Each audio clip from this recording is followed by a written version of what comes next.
During a family dinner at my son's house, I couldn't shake the feeling that something was wrong.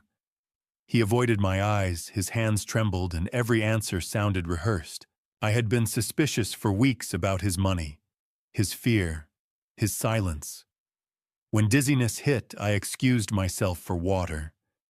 But instead, I followed my instincts into his home office. What I saw on that desk stopped my breath. I picked up my phone and called 911.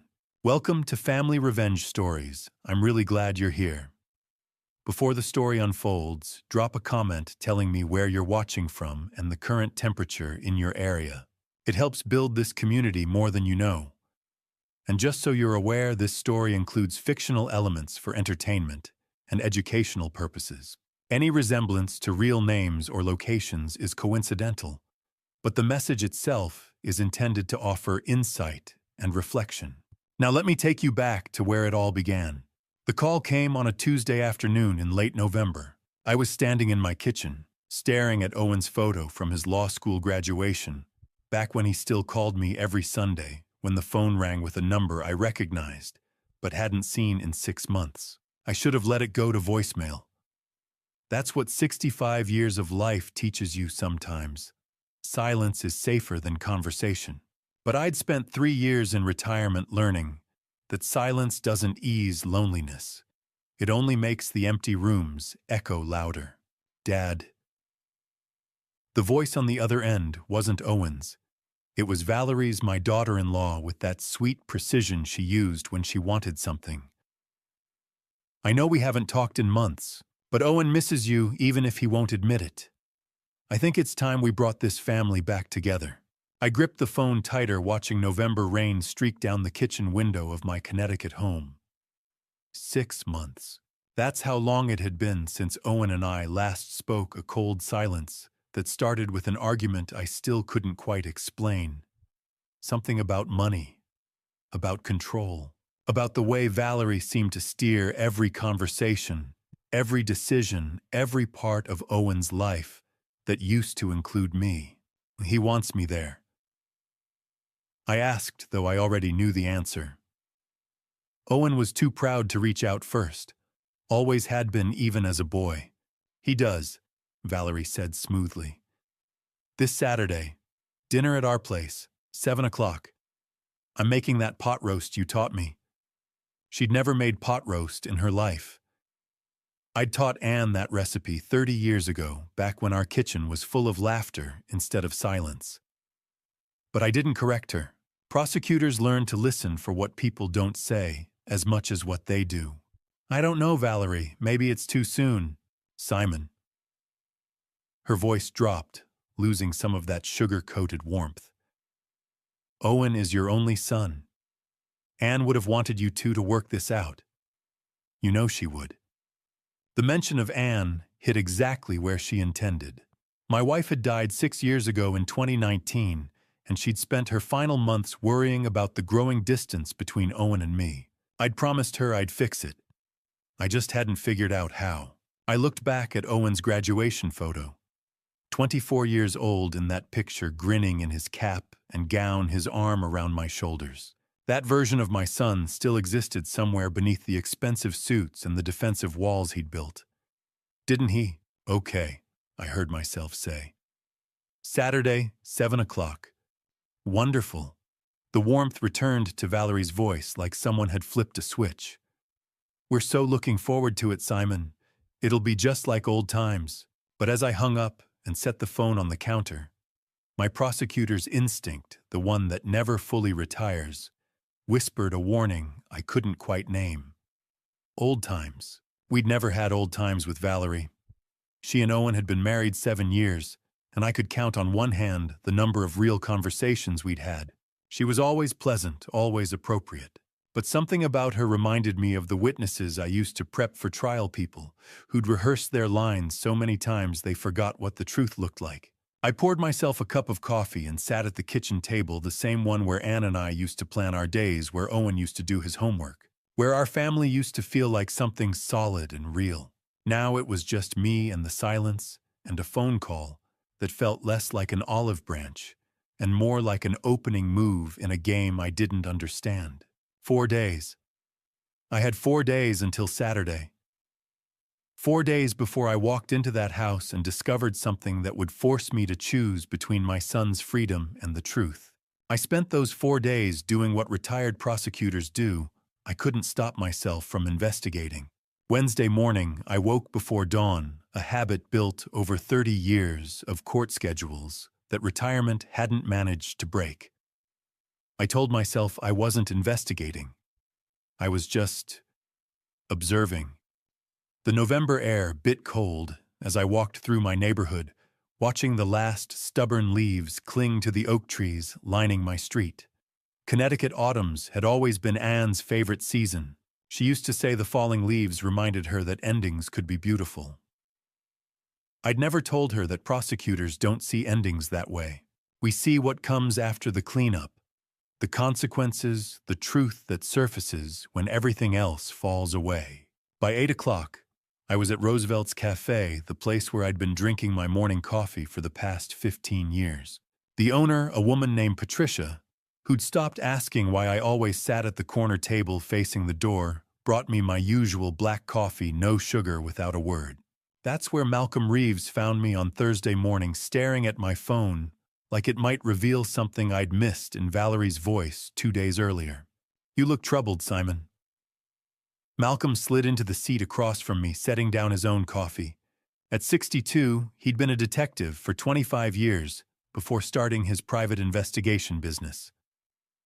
We'd worked dozens of cases together back when I was still prosecuting. Now we just played chess on Wednesday afternoons and pretended we weren't both still looking for patterns in everything around us. "First contact in 6 months," I said, showing him my call history. "My daughter-in-law, dinner invitation for Saturday." Malcolm studied me the way he used to study crime scenes, methodical patient, missing nothing. "And you don't trust it." "I didn't say that. You didn't have to." He took a sip of his coffee. "Trust your instincts, Simon. You taught me that." But that was the problem. My instincts weren't giving me clear answers. They were just whispering warnings I couldn't translate into evidence. Thursday afternoon, I did something I'm not proud of. I drove past Owen's house. I told myself I was just taking a different route to the grocery store, but the truth was simpler and sadder. I wanted to see where my son lived now, what his life looked like without me in it. The address led me to Greenwich, one of those Connecticut neighborhoods where old money meets new ambition. Owen's house sat on a corner lot, a sprawling colonial that would have made Anne gasp. I slowed down just enough to take it in professional landscaping, a new BMW in the circular driveway, and what looked like major renovation work on the back deck. Through my prosecutor's eyes, I saw dollar signs everywhere. That house would cost at least $1.2 million. Easy. I knew what Owen made, or at least what he used to tell me he made. Corporate lawyers at mid-level firms in Connecticut pulled maybe $180 a year. Good money, solid money, but not this kind of money. The mortgage alone would run over $8,000 a month, and that was before property taxes, the cars, the lifestyle that came with an address like this. I drove around the block twice my mind, doing calculations that felt uncomfortably familiar. This was how I used to work cases, following the money, watching for the gaps between what people claimed and what they spent. But this wasn't a case.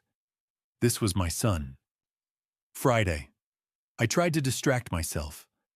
I read 3 newspapers cover to cover. I reorganized my home office, all those case files from years ago, evidence of a career that felt further away every day. I pulled out a photo album Anne had kept, found pictures of Owen at 8 years old, grinning gap-toothed at a baseball game, back when he still thought I was a hero, instead of whatever I'd become to him over the past few years.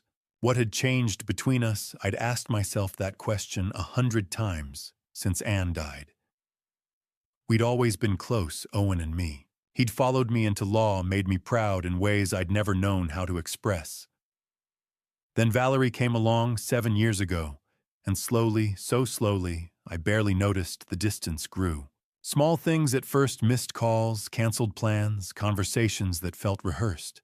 Then bigger things, arguments about money, I didn't understand his defensiveness whenever I asked about his work, the way Valerie always seemed to be listening even when she wasn't in the room. Saturday morning arrived with gray skies that threatened rain. I stood in front of my closet for 10 minutes trying to decide what you wear to a reconciliation that might be a trap. Finally settled on dark slacks and a button-down prosecutor casual, Anne used to call it. I checked the clock, 11:15.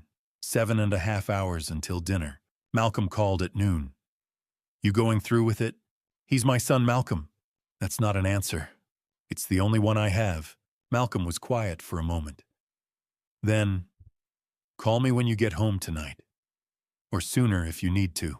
At 6:30, I locked my front door, got into my Volvo, and started the 40-minute drive to Greenwich. Rain had started light, but steady, the kind that makes November feel colder than it is. The windshield wipers beat a rhythm that matched my pulse, too fast, too anxious, too aware that something fundamental was about to shift. As I drove toward Owen's house that evening, Malcolm's words echoed in my head. When something feels wrong, it usually is. I gripped the steering wheel tighter. I just didn't know how wrong yet. The house blazed with light as I pulled into the circular driveway just past 6:30. Every window glowed, every detail perfect, like a stage set waiting for its only audience. 482 Thornhill Drive sat on a corner lot that screamed old money trying to look effortless. The lawn was manicured, despite winter closing in the landscaping deliberate in a way that cost serious money to maintain. I parked behind the BMW I'd seen 2 days earlier and took a breath that didn't quite fill my lungs. Through my prosecutor's eyes, I cataloged everything: the Belgian block edging on the driveway, the custom shutters, the architectural lighting that made the colonial facade look like something from a magazine spread. This wasn't just wealth. This was performance. The front door opened before I reached it. Valerie appeared in the doorway, backlit and smiling, wearing a designer dress that probably cost more than my monthly mortgage. At 34, she had that polished beauty that came from expensive salons and personal trainers, everything about her calculated to present exactly the right image. Simon. Her smile radiated warmth. Too much warmth. Like she'd practiced it in a mirror until it looked spontaneous. We're so glad you're here, Valerie. I managed a smile of my own as she stepped aside to let me in. Thank you for the invitation. Then I saw Owen standing in the hallway behind her, and my careful composure cracked. He'd lost weight. Not the healthy kind, the kind that comes from stress, from not eating from something, eating at you instead. His face looked drawn, older than 37 had any right to look. Dark circles shadowed his eyes, and when those eyes finally met mine, they darted away almost immediately. Hey, Dad. His voice was quieter than I remembered. Owen. I moved toward him, and he met me halfway for a hug that lasted exactly 2 seconds before he pulled back. Stiff, perfunctory. Nothing like the embraces we used to share. Let me take your coat, Valerie said, already reaching. And then I'll give you the grand tour. I want you to see what we've built here.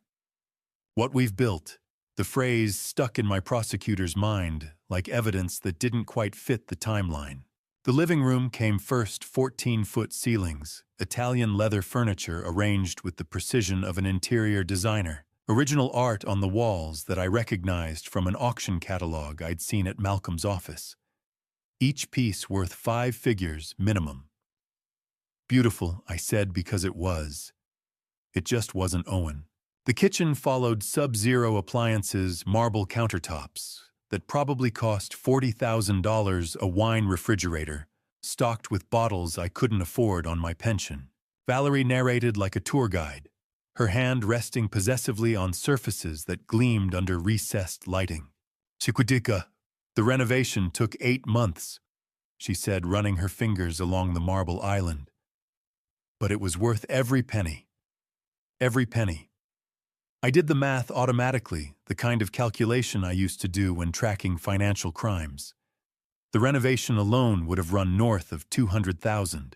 Add the furnishings, the art, the cars outside, and we were looking at expenses that shouldn't exist on Owen's salary.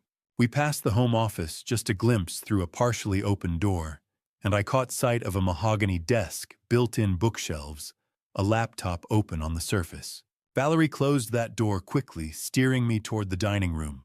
The table was set for three with china that belonged in an estate sale crystal that caught the light from a chandelier that had to be Waterford. Fresh flowers arranged in a centerpiece that probably cost what I spent on groceries for a month.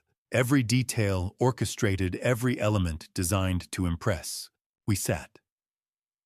Valerie served appetizers, prosciutto and melon prepared with the kind of presentation that suggested either culinary school or too much time watching cooking shows. Small talk began: the weather, the neighborhood, the upcoming holidays. Surface-level conversation designed to avoid anything real. Owen barely spoke. He pushed food around his plate, took small sips of wine, his eyes never quite meeting mine across the table. When Valerie asked him to pass the bread, his hand shook slightly. I noticed.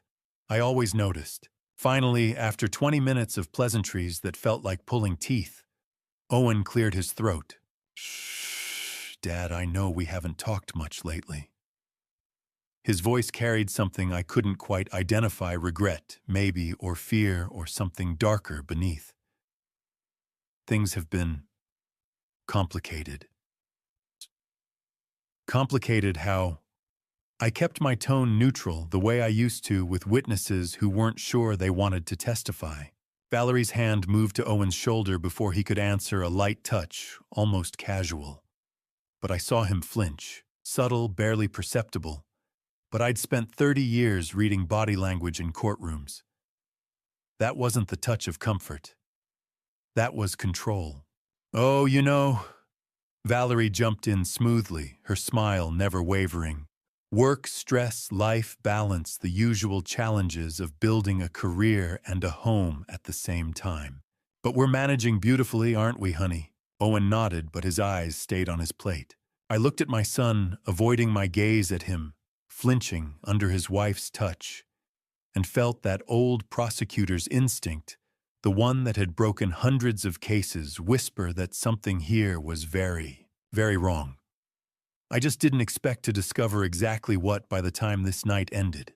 We'd made it through the appetizer, smoked salmon with caviar that probably cost more than my weekly grocery budget, before the prosecutor in me couldn't stay silent anymore. 30 years of instinct doesn't disappear when you retire. 7:15, and the dining room felt both elegant and suffocating. Valerie had poured wine, a bottle that looked expensive enough to require its own security detail, but I'd barely touched mine. My mind was too busy cataloging inconsistencies to relax into the pretense of a normal family dinner. The main course arrived: beef Wellington, with some kind of reduction sauce that Valerie explained in detail I immediately forgot. Owen cut his meat into precise small pieces but barely ate. I watched him push food around his plate the way he used to do as a kid when something was bothering him. I started gentle. That's how you build a case: soft questions, first giving witnesses room to hang themselves with their own answers. "Monsieur Owen," I said, keeping my tone casual, "how's work? Did you make partner yet?" He looked up startled, as if he'd forgotten I was there. "Not yet. Maybe next year. Your firm must be doing well, though. You mentioned some big cases last time we talked." That had been 8 months ago. Before the silence, Owen's jaw tightened. "We're doing fine, fine." The word prosecutors learned to recognize as a wall going up. I tried another angle. "This house is really something. Business must be very good." "We manage." Owen's voice had gone flat, defensive. He reached for his wine glass, and I noticed his hand trembled slightly before Valerie's fingers brushed his wrist, just for a second, but enough to steady him. Or control him. The renovation alone must have been a significant investment. I pressed gently. I couldn't help myself. The numbers weren't adding up, and my prosecutor's brain demanded they make sense. What was it? 200,000 more. Owen set down his fork with enough force to make the china ring. Why do you always do this? Do what? This. He gestured vaguely, his face flushing. Judge. Criticize. Act like I can't make my own decisions without your approval. I'm not criticizing. You are. His voice rose, something desperate creeping into it. You're sitting here doing your prosecutor thing like I'm on trial, like I've done something wrong. The words hit harder than he probably intended. Because he was right, I was interrogating him. But he was also wrong because I wasn't judging him. I was trying to understand the numbers that wouldn't balance the lifestyle that shouldn't exist, the fear I kept seeing in his eyes. When I'm your father, I'm worried about what? That I'm successful. That I have a beautiful home and a wife who actually supports me, instead of second-guessing every choice I make. Valerie's hand moved to his shoulder, and this time the touch lasted longer. Sweetheart, she said softly, but there was steel underneath the sweetness. Let's not do this. Not tonight. Then she turned to me, her smile back in place like she'd flipped a switch. Simon, you look pale. Are you feeling all right? Maybe you should take a moment. The bathroom is upstairs, second door on the left. It was a deflection, obvious and calculated, but I also recognized the truth in what she was offering. I needed a minute away from this table, away from whatever dynamic I'd just walked into that felt more like quicksand than family dinner. I'm fine, I started to say, but Owen looked so confused, so lost, like he wasn't entirely sure why he'd gotten defensive in the first place. His eyes had that foggy quality I'd seen in witnesses who'd been coached so thoroughly they couldn't remember which story was real anymore. Something was very wrong here. Not just the money. Something deeper. Actually, I said, standing. Maybe I will take a moment. Thank you, Valerie. Of course. Her smile widened. Take your time. We'll wait for dessert. Owen didn't look at me as I left the table. He just stared at his plate, his wife's hand still resting on his shoulder, like an anchor or a chain, I couldn't tell which. I climbed the stairs slowly, my chest tight with tension I hadn't realized I'd been holding. Second door on the left, Valerie had said. But when I reached the top of the stairs, I saw another door, slightly ajar, soft light, spilling from what looked like an office. The same office Valerie had hurried past during the tour downstairs. Something pulled me toward it. Maybe instinct, maybe fate, or maybe just a prosecutor's inability to ignore evidence that doesn't fit the story he's been told. I should have gone to the bathroom. Should have taken my moment, composed myself, and returned to finish a dinner that was already fractured beyond repair. Instead, I turned toward that open door, and in doing so, I set into motion a series of events that would tear my family apart and force me to choose between my son's freedom and the truth I'd spent 30 years defending. I took a wrong turn at the top of the stairs. Or maybe it was the right turn, depending on how you measure the cost of truth. The bathroom was supposed to be the second door on the left. But the first door on the left stood open, light spilling into the hallway like an invitation I hadn't asked for. I told myself I was just checking to make sure everything was all right. Old habit from 30 years of walking through crime scenes, making sure doors that should be closed were closed, that details that seemed wrong actually were wrong. The office. I stepped inside, and the prosecutor in me cataloged everything before I could stop myself. Mahogany desk that probably cost $15,000. Floor-to-ceiling shelves lined with law books, some I recognized from my own career, others newer corporate law texts. A leather chair, the kind that screams success. Everything arranged to project competence and prosperity. And there, spread across the desk, were documents, not hidden, not locked away in drawers or filing cabinets. Just there, laid out like someone had been reviewing them and gotten interrupted, or like someone had left them there deliberately, knowing exactly who might find them. I shouldn't have looked closer. Should have backed out of that room, gone to the bathroom like I'd been told, and returned downstairs to finish a dinner that was already beyond salvaging. But I'm a prosecutor. Was a prosecutor.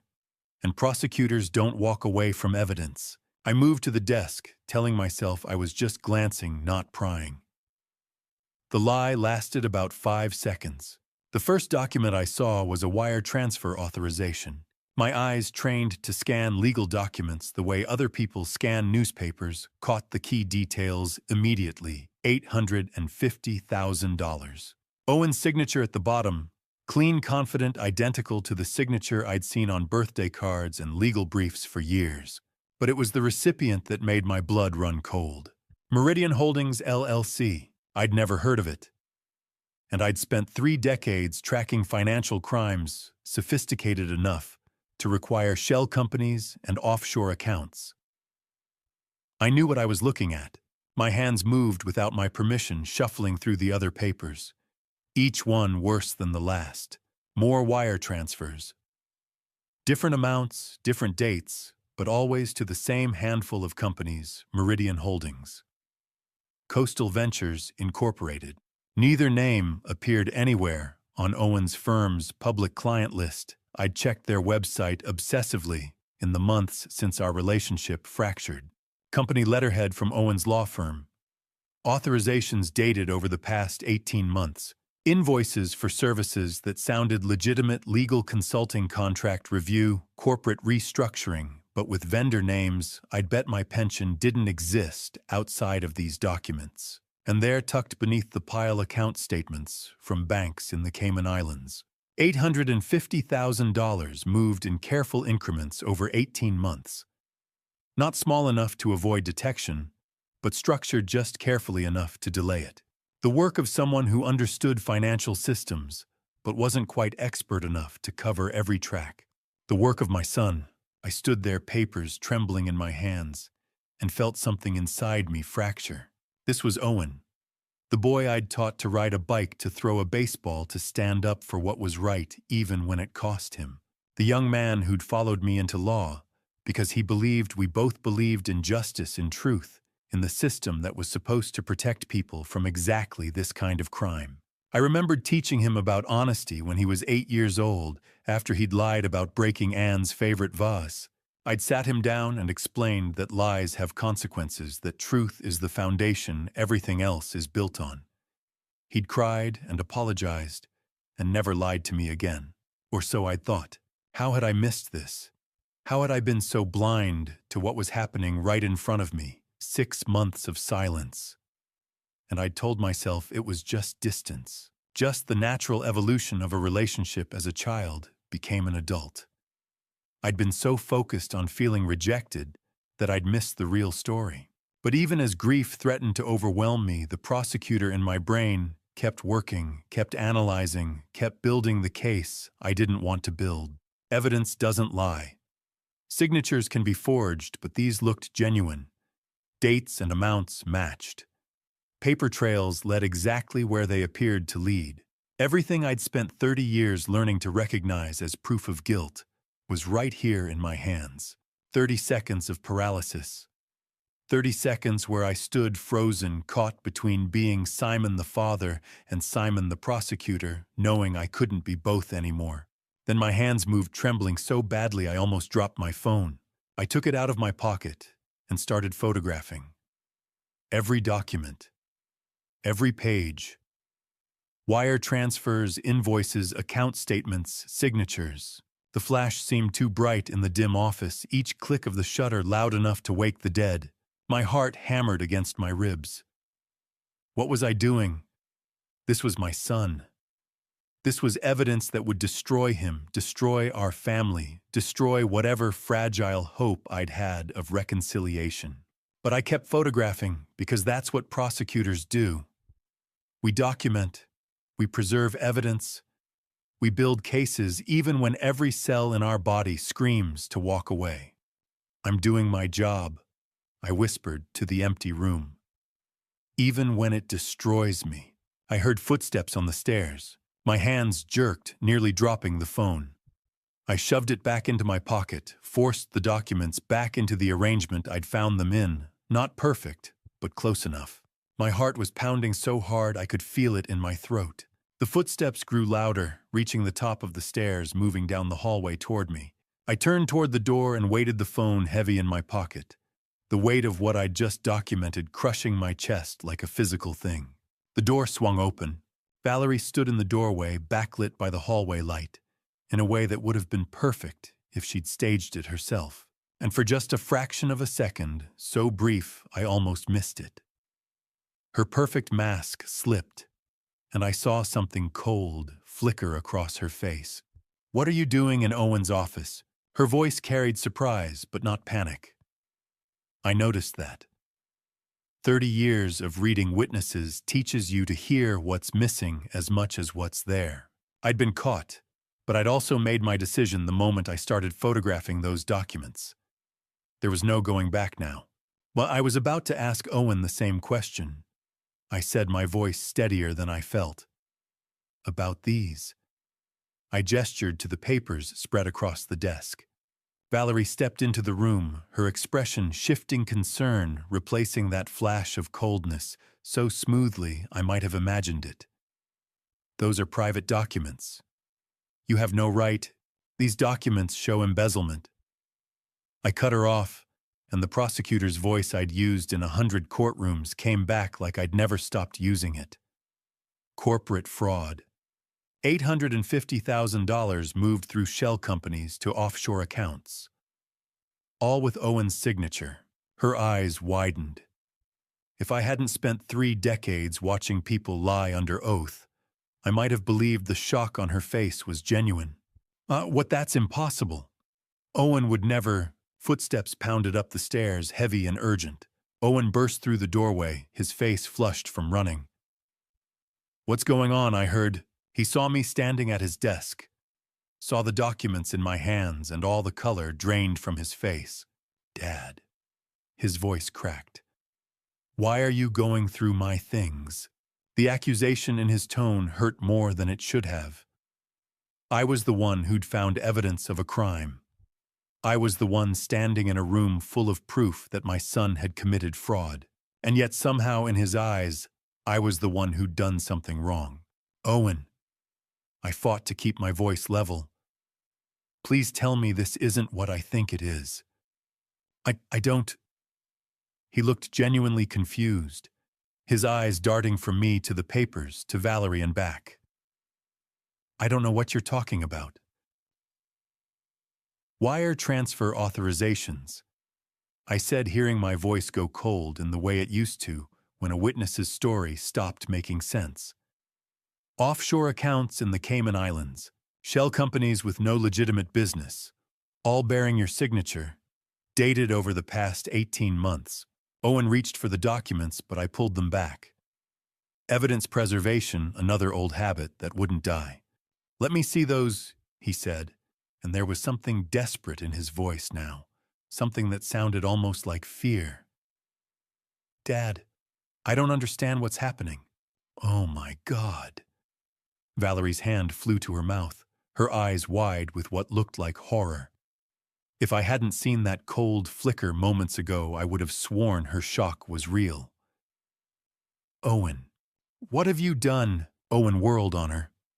"I haven't done anything. I don't know what these are." But even as he protested, I saw doubt creeping into his expression, like he was searching his own memory and finding gaps he couldn't explain. The 3 of us stood there in that office, the evidence of a crime spread across the desk between us. Like an accusation, none of us knew how to answer. Owen confused and defensive, Valerie playing the shocked wife with an Oscar-worthy performance, and me, the father who'd just discovered his son was either a criminal or something worse, a victim so thoroughly manipulated he didn't even know what was real anymore. "Dad, please." Owen's voice broke, and I heard the little boy in it, the one who used to come to me when he was scared, when he needed help, when he believed I could fix anything. "We can work this out. Whatever you think is happening, we can explain. Just don't." I pulled out my phone. "Dad, no." Owen lunged forward, but Valerie's hand on his arm stopped him. "Think about what you're doing." But I had thought about it. I'd thought about it in the 30 seconds I stood frozen in this office holding evidence that would destroy my son. I'd thought about it while photographing documents with shaking hands. I'd thought about every case I'd ever prosecuted, every time I'd stood in front of a judge and jury and sworn to uphold the law regardless of who it hurt. The truth matters, evidence matters, justice matters. Even when it destroys you. I dialed 911. This is Simon Brennan. I said, my voice mechanical, distant, like it belonged to someone else. I want to report corporate embezzlement. Dad, please. Owen's voice cracked completely. Don't do this. The dispatcher asked for details. I gave them the address, my son's address. The house at 482 Thornhill Drive, where I'd celebrated holidays, where we'd tried to rebuild something that had already been broken by forces I was only beginning to understand. $850,000, I heard myself say. Moved through shell companies over 18 months. The evidence is here. All of it. Owen stood frozen, his face white, his mouth moving, but no sound coming out. And behind him, Valerie's hand rested on his shoulder, steady, possessive, controlling. Her eyes met mine over his head, cold, calculated. And something else I couldn't name yet. Something that looked almost like triumph. "Officers are on their way," the dispatcher said in my ear. I lowered the phone. "They're coming." Owen's whisper was barely audible. How could you do this? I didn't have an answer. Not one that would make sense to him, standing there in the wreckage of his life with a wife whose mask had slipped just long enough for me to see what lay beneath. The sirens came faster than I expected, barely 15 minutes. Turns out justice doesn't wait for your heart to stop breaking. 8:15, and the quiet perfection of Thornhill Drive shattered under flashing red and blue lights. 2 patrol cars pulled into the circular driveway, their lights painting the colonial facade in colors that didn't belong in neighborhoods like this. 4 officers emerged, their expressions professional and unreadable. I met them at the door before they could knock. Mr. Brennan. The lead officer was a woman in her 40s, her nameplate reading Jenkins. "You called in a report of corporate embezzlement?" "Yes." My voice sounded steadier than I felt. "That's my son. The evidence is in the home office upstairs." I handed her my phone, the screen still showing the last photo I'd taken, a wire transfer authorization for $200,000, Owen's signature clear at the bottom. Officer Jenkins scrolled through the images, her expression never changing. Professional detachment, I'd seen it on my own face 1,000 times in courtrooms. "And the original documents?" "Oh, upstairs. Office at the top of the stairs, first door on the left." She gestured to 2 of the officers who moved past me into the house. I heard Valerie's sharp intake of breath from the living room, but didn't turn to look. Couldn't look. Not yet. "Mr. Brennan," Jenkins said quietly, "I need to confirm you understand we'll be investigating your son based on this report." "I understand." 2 words that cost more than anything I'd ever said in my life. The officers returned after 5 minutes that felt like hours. One of them nodded to Jenkins. "Documents match the photos. Wire transfers, offshore accounts, shell company registrations, all bearing the same signature." Owen stood in the living room, where I'd left him, his face the color of old paper. He wasn't looking at me anymore, just staring at some point in the middle distance, like if he focused hard enough, this might all disappear. "I can't believe you're doing this," he said, his voice hollow. I wanted to tell him I couldn't believe it either, that every cell in my body was screaming to take it back, to tell the officers there'd been a mistake, to burn those documents and pretend I'd never seen them. But prosecutors don't get to unsee evidence. And fathers don't get to choose which laws their children have to follow. Valerie rushed to Owen's side, her performance flawless. Tears streamed down her carefully made-up face as she clung to his arm. This is a mistake," she said to the officers, her voice breaking in exactly the right places. "Owen would never do something like this. He's being framed. Someone must have—" "Ma'am," Jenkins interrupted gently, "we'll be conducting a full investigation." Then she turned to Owen, and I watched my son's world end. Owen Brennan, you need to come with us." "I didn't do anything." Owen's voice cracked, desperation flooding through the shock. "Dad, tell them." But Jenkins was already speaking the words I'd heard 100 times in my career, suddenly unbearable when directed at my own son. "Like, you have the right to remain silent. Anything you say can and will be used against you in a court of law. You have the right to an attorney." "Dad, please." Owen reached toward me, but one of the officers gently caught his arm. The handcuffs came out. Chrome metal, standard issue, the kind I'd seen on wrists thousands of times. The click as they closed around Owen's wrists was the loudest sound I'd ever heard. 30 years of prosecuting criminals, and I'd never imagined I'd see this. My son, pale and trembling, being read his rights in his own living room, while his wife sobbed and neighbors' lights started clicking on up and down the street. They led him toward the door. Owen looked back at me one last time, not with anger, not yet. Just shock, betrayal. The look of someone whose world had just split in half and didn't understand why. His lips moved, forming words I could barely hear over the sound of my own pulse pounding in my ears. "I didn't do this, Dad." Then they were taking him outside, guiding him into the back of the patrol car, with the practiced efficiency of officers who'd done this 1,000 times. The door closed. The car pulled away, taking my son toward a jail cell and a future I'd just destroyed. Neighbors emerged onto their porches. Mr. Patterson from next door, Mrs. Wallace from across the street. Whispers started, heads turning toward me like I was the criminal, not the one who'd called for justice. Maybe they were right. Valerie stood on the porch, and I forced myself to watch her performance. She buried her face in her hands, shoulders shaking with sobs that looked real enough to fool anyone who hadn't seen that flash of cold satisfaction in the office earlier.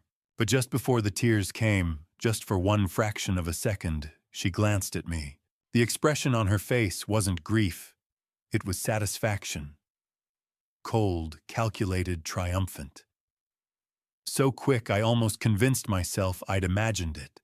Then the mask was back, and she was the devastated wife again, destroyed by her husband's arrest and her father-in-law's betrayal.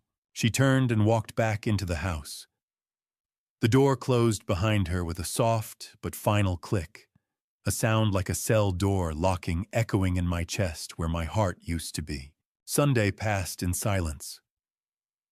I sat in my house, phone turned off, staring at nothing. Until Monday morning, when the silence shattered. I'd spent that first day alone, Sunday, December 1st, unable to eat, unable to sleep, obsessively scrolling through the photos on my phone. The wire transfers, the signatures, the offshore accounts, every detail burned into my memory like evidence I couldn't unsee. But something kept nagging at me. A question I couldn't quite articulate: could Owen really have been this careless? Monday morning answered a different question: whether my decision would stay private. The answer was no. The headlines hit before breakfast. I made the mistake of turning my phone back on and watching it explode with notifications. Legendary prosecutor's son arrested for embezzlement. Simon Brennan turns an own son for corporate fraud. Family loyalty versus justice, former DA's impossible choice. My name appeared more than Owen's in every article. Not because of what he'd allegedly done, but because of what I'd done, called the police on my own child.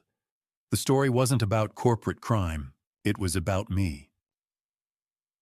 Simon Brennan, who prosecuted over 300 cases during his 28-year career, made the devastating choice to report his son Owen to authorities Saturday evening. Sources say Brennan discovered evidence of embezzlement totaling $850,000. The phone started ringing. Old colleagues, former adversaries, people I hadn't spoken to in years, suddenly desperate to weigh in on the most painful decision of my life. District Attorney Sarah Morgan called first. "Simon, I heard. I'm so sorry. If you need anything, I'm fine," I lied. Bill Martinez, who'd worked with me for 15 years before I retired, didn't mince words. "You did what you had to do. That's who you are." But others didn't call.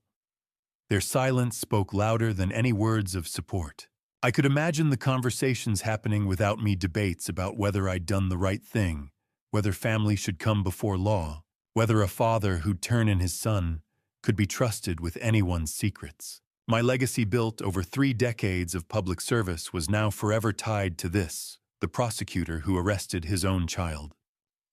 Tuesday, December 3rd, I sat at my kitchen table and went through those photos again, trying to see them the way a jury would see them, trying to understand how Owen could have been so stupid, so reckless, so convinced he'd never get caught. But the more I looked, the more something felt wrong. Not with the evidence itself that was damning clear, undeniable, but with how I'd found it. Documents left out on a desk, not hidden, not locked away, just there, perfectly arranged for someone to discover. In an office Owen rarely used, according to what Valerie had mentioned during the house tour. On a night when I'd been invited to dinner after 6 months of silence, I pushed the thought away. Coincidences happen. Criminals get careless. And I was a father desperate to find any excuse to believe my son was innocent. Wednesday morning, December 4th, I drove to the county jail for the first time in my life as a visitor instead of a prosecutor. The visiting room was exactly as institutional as I remembered: glass partitions, metal chairs bolted to the floor, phones that smelled like disinfectant and desperation. I'd been in dozens of these rooms over my career, sitting on the other side, preparing witnesses and victims for trial. Never thought I'd be here for my son. They let Owen in, and my heart cracked all over again. 4 days. He'd only been in custody for 4 days, and he looked like he'd aged 4 years. Thinner. How was that even possible in less than a week? With dark circles under his eyes that hadn't been there Saturday night. His hands shook as he picked up the phone on his side of the glass. "Dad." Just that one word, and I heard everything he couldn't say. Betrayal. Fear. A desperate plea for help from the man who'd put him here. Owen. I forced my voice to stay steady. "I need you to tell me the truth. I didn't transfer that money." His words came fast, urgent, like he'd been rehearsing them since his arrest. "I don't even know half those company names. Meridian Holdings, Coastal Ventures." "Dad, I've never heard of them. Your signature is on every document." "I know." His voice cracked. "But I didn't sign them. I swear to God I didn't. Someone must have." I'd heard this script 1,000 times. The desperate denial, the conspiracy theories, the insistence that someone else, anyone else, was responsible. Guilty people always had stories, but Owen's eyes held something I hadn't seen in those other defendants. Not calculation, genuine confusion. "You have to believe me," he said quietly. "Please." I wanted to. God, I wanted to. "Owen, talk to me about your memory. Have you been forgetting things?" He blinked, surprised by the question. Yeah, actually. There are days at the office that are just blank. I thought it was stress. Valerie said I was working too hard, that I needed to." He stopped, his brow furrowing like he was trying to catch a thought that kept slipping away. I leaned closer to the glass, studying him the way I used to study witnesses. His pupils were dilated despite the harsh fluorescent lights. His speech occasionally slurred just slightly, and those tremors in his hands weren't just nerves. Something was wrong here. Something beyond the pressure of jail, beyond the stress of arrest. "Owen, have you been taking any medication? Anything Valerie might have given you? She makes me tea sometimes, in the evenings. Says it helps me sleep." His voice trailed off, uncertainty creeping in. "Why?" Before I could answer, the guard called time. Our 15 minutes were up. Owen pressed his hand against the glass. "Dad, please, don't give up on me." I put my hand up to match his, separated by barriers we might never cross again. "I won't." But as they led him away, I wasn't sure if that was a promise I could keep. Malcolm's call came through my car speakers as I pulled out of the jail parking lot. Simon, I've been thinking about those documents. Something doesn't add up. My hands tightened on the steering wheel. What do you mean? Meet me tomorrow morning. Roosevelt's Cafe, 8 o'clock. I think we need to look at this more carefully. A small flame of hope ignited in my chest. Terrible, dangerous hope. Because if Owen was innocent, if I'd been wrong, if those documents had been planted, then what the hell had I done? Thursday morning, nearly a week after I'd watched my son being led away in handcuffs, Malcolm called at 7 a.m. with 3 words that changed everything: hire an expert. What kind of expert, I asked. A handwriting analyst. A forensic document examiner. Someone who can tell us whether those signatures are real. He paused. I already hired one. Dr. Eleanor Vaughn, former FBI consultant. She's testified in over 200 cases. Meet me at her lab this afternoon. 2 o'clock. Hartford. The drive to Hartford took an hour filled with doubt. What if I was wrong? What if Owen had been telling the truth in that jail visiting room, his hands trembling, his pupils dilated, swearing he had never signed those documents? What if my son was innocent, and I had destroyed him because I was more prosecutor than father? But another voice, trained by 28 years of cases, whispered something worse. What if I wanted him innocent so badly that I was inventing conspiracies? What if this was just denial? A desperate man trying to undo the irreversible. By the time I pulled into the parking lot of Vaughn Forensic Associates, I wasn't sure which possibility frightened me more. The lab sat on the second floor of an unremarkable office building. Malcolm was waiting in the lobby, his face carefully neutral, the expression of an investigator who'd found something but wasn't ready to name it. She's been analyzing the documents since yesterday, he said, as we climbed the stairs. I pulled copies from the police file through a contact. All legitimate. Dr. Eleanor Vaughn's workspace looked exactly like a place where truth hid in details too small for most people to see. White walls, specialized lighting, microscopes, comparison equipment, filing cabinets marked with case numbers. At 55, she carried the confidence of someone accustomed to being right under oath. Mr. Brennan, she said, shaking my hand. Malcolm explained the situation. I've examined the questioned signatures and compared them to verified exemplars from your son's legal work. She led us to a light table covered in photographs, dozens of signatures. All of them looked like Owen's careful professional handwriting. Explain your methodology, I said, defaulting to prosecutor language because I didn't know how else to prepare for what might follow. Handwriting analysis evaluates pressure patterns, pen angles, stroke, continuity rhythm, and micro-tremors, she replied.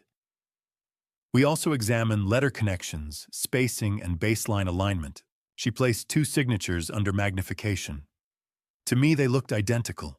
These signatures, she said, indicating the embezzlement documents, are convincing to the untrained eye.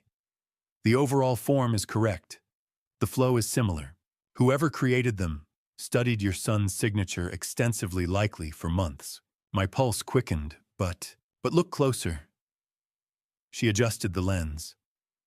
The pressure on the downstroke of the B is unnaturally uniform. A genuine signature varies pressure subconsciously. This one does not. She moved to another comparison. Here, see this slight hesitation at the curve. Your son's authentic signatures move through curves confidently. These pause for a fraction of a second. That's the hesitation of copying, not writing. Malcolm leaned in. Show him the baseline. Dr. Vaughn placed a ruler beneath several signatures. The baseline angle is off by 0.7 degrees. It's consistent across all the questioned documents, but different from your son's known signatures. Motor memory is extremely difficult to fake. My hands tightened on the table. The room felt too bright. So these signatures, I began, are forgeries, she said calmly. Highly skilled ones, created by someone with extensive access to authentic samples. But they are unequivocally not written by Owen Brennan. The world tilted. My son was innocent. I had reported my innocent child. watched him be arrested, allowed him to spend a week in jail while his reputation collapsed, and the media destroyed his name. I had been the prosecutor who turned in his own son. My legs failed. I sank into a chair, my professional mind and my father's heart colliding in the same unbearable realization. "What have I done?" "Mr. Brennan," Dr. Vaughn asked gently. "No," I said hoarsely. "I'm not all right." Malcolm rested a hand on my shoulder. "Focus, Simon. This proves Owen was framed, which means someone had constant access to his signature, someone who could study and practice it. Daily access," Dr. Vaughn added. "Time, privacy, and familiarity." Malcolm looked at me. Who fits that profile? My thoughts raced. Colleagues, staff assistants. Then I remembered Valerie's hand on Owen's shoulder at dinner. The way he flinched. Her composed grief. The tea she insisted he drink, the one that left him confused, unfocused. The documents displayed too neatly on his desk. "His wife," I said quietly. "Valerie." Malcolm nodded once. He'd already known. "She had everything," I continued. "His office access, his passwords, 7 years of exposure to his signature. Time to practice, time to perfect it." "But why?" Malcolm asked. I didn't know yet, but I was going to find out. Tuesday afternoon, 10 days after Owen's arrest, I returned to the county jail. I needed to see him again. Needed to look him in the eye and tell him I believed him. I never got the chance to deliver that message the way I'd planned. The jail visit was brief, just long enough to tell Owen what Dr. Vaughn had found. That the signatures were forged. That someone had framed him. That I knew he was innocent. For the first time in 10 days, I saw something besides despair in my son's eyes. "You believe me?" His voice cracked through the phone, his hand pressed against the glass partition, like he could reach through it if he just tried hard enough. "I should have believed you from the start."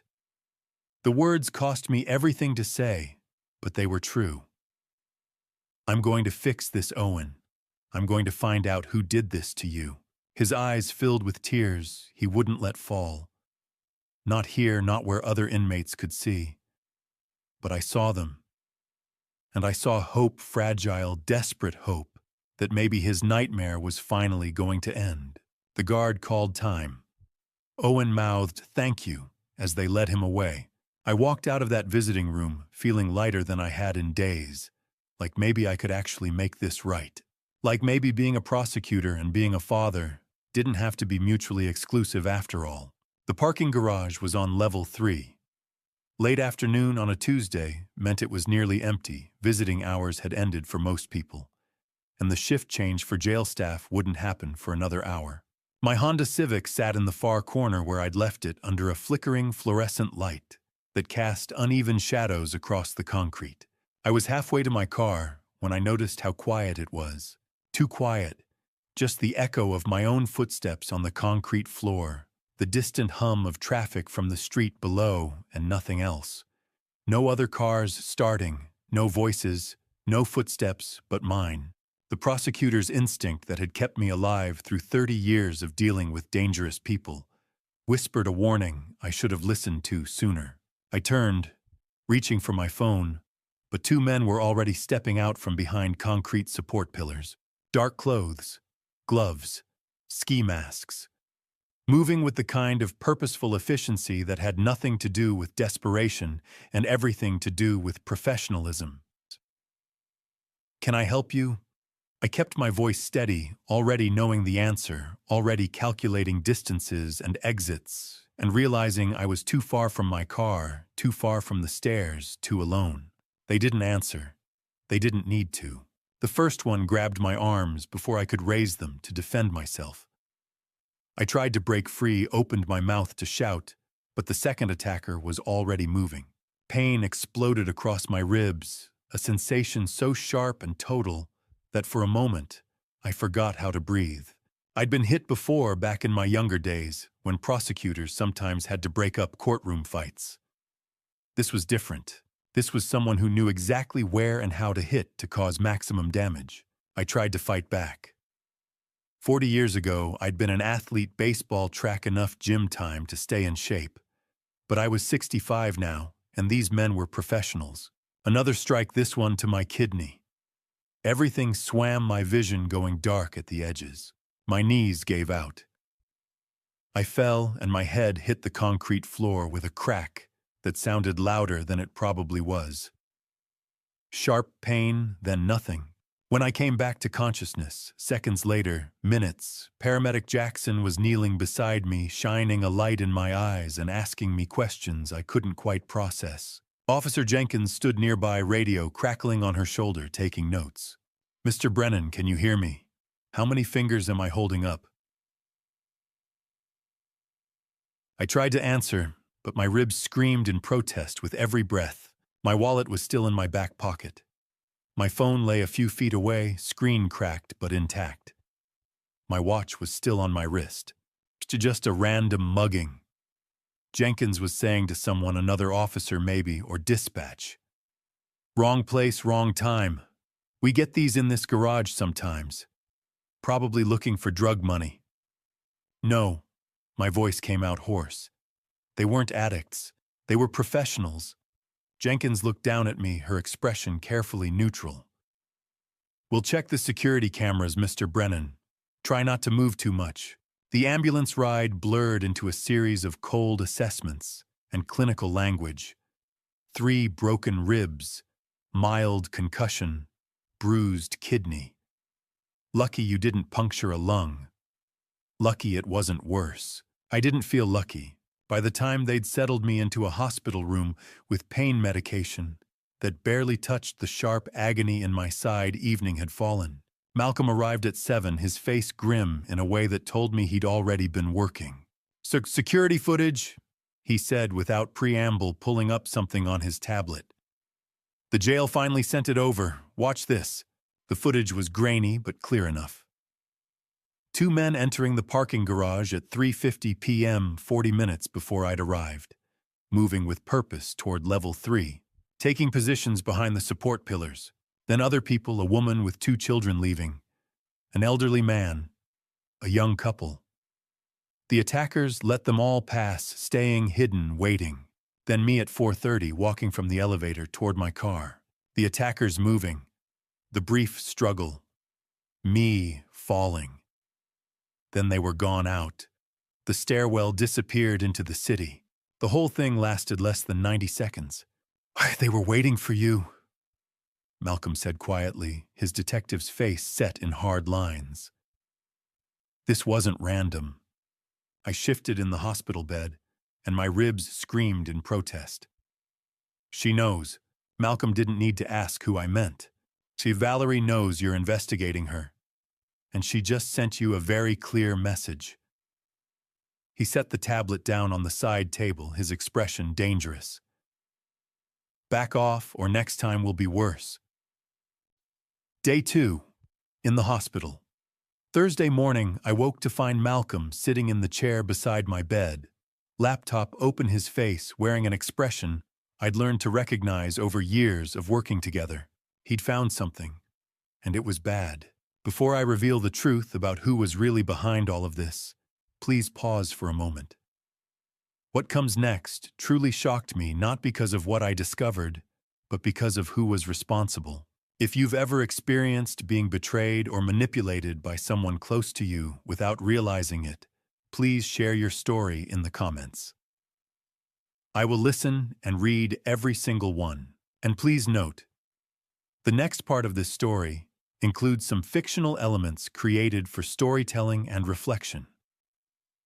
If this kind of content isn't for you, you're free to stop the video here. But I'm mourning. I said, trying to sit up. My ribs screamed in protest, reminding me that pain medication only does so much. "You look like you didn't sleep." I didn't.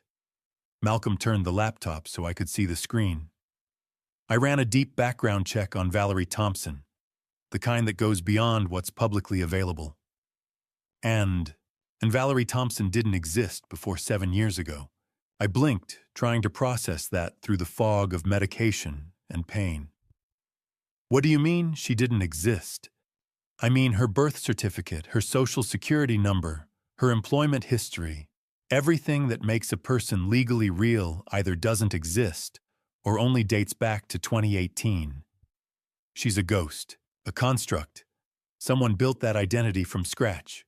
The room felt colder suddenly. So who is she really? Malcolm pulled up a file, and a different name appeared on the screen, Kendra Grayson. So born Kendra Marie Grayson, 1991, Philadelphia, and Simon, her father, was Douglas Grayson. The name hit me like a physical blow. Grayson. That name sounds familiar. It should.